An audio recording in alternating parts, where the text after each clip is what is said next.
Well, the US president is not happy with his Russian counterpart, Vladimir Putin.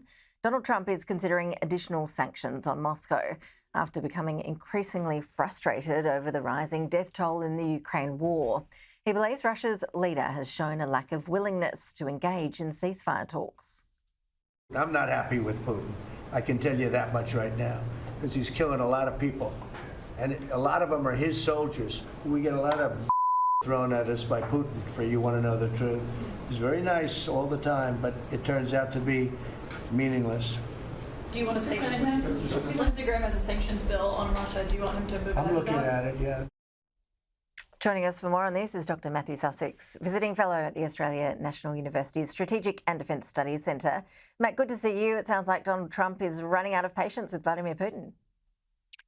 Yeah, it does, doesn't it? It's a sort of rift that's been deepening ever since the Russians decided not to turn up to a meeting in Turkey, which Trump organised to try and negotiate a ceasefire in Ukraine. And since then, Trump seems to have been getting increasingly annoyed with Putin, and to the point now where he's considering this really tough sanctions bill that Congress has been putting together.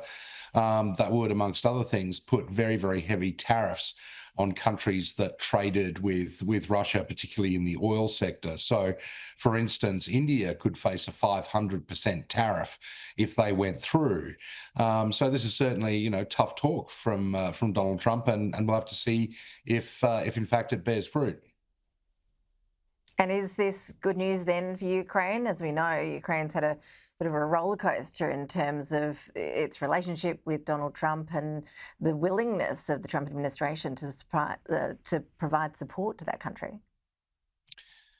Yeah, Ash, well, typically in these situations, you'd say, wait until a country does something rather than says something. Unfortunately, with the Trump administration at the moment, you have to wait quite a while because it can do alternative things, 180-degree different things. So, the White House had held up air defense missiles for Ukraine for a while. It then reversed that. It said that it's been quietly sort of winding back some of the sanctions on Russia. Now Trump says he's considering, this very heavy sanctions deal. So whether or not it's good for Ukraine, it might be good for them in the short term. But the short term with this particular administration can be measured in hours rather than days or weeks. We've been seeing reports this week about North Korea's increasing military involvement in the Russia-Ukraine war. What do we know so far about exactly the sort of commitment that North Korea is giving Russia?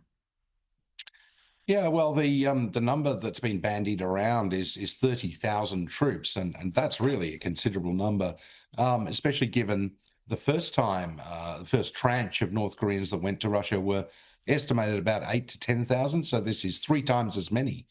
And that would, you'd think, probably give Russia some significant extra combat capability, basically freeing up 30,000 of its own troops, or meaning that it didn't have to draft 30,000 more from Russia itself.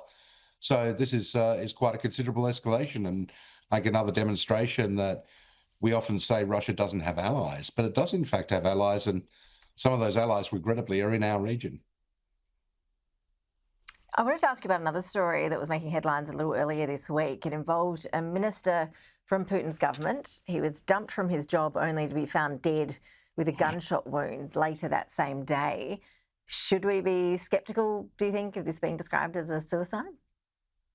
Well, look, this is Roman Starovich, who was the Russian transport minister, who it seems has been potentially involved in a whole variety of different dealings in the construction industry, particularly in Kursk in Russia, where he used to be the governor. And there have been stories for a while that he might have been entrapped in a sort of corruption scandal, and that this was why he was let go.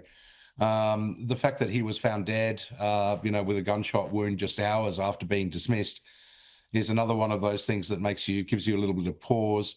It comes just days after the deputy head of Russia's Transneft company, which does oil and gas, oil and fuel pipelines, fell out of a window.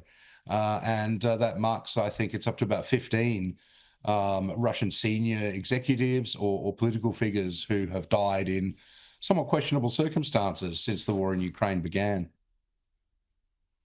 Goodness, a dangerous orbit to be in by the sounds of it. Matt Sussex, really appreciate your analysis. Thanks so much. Thank you, Ash.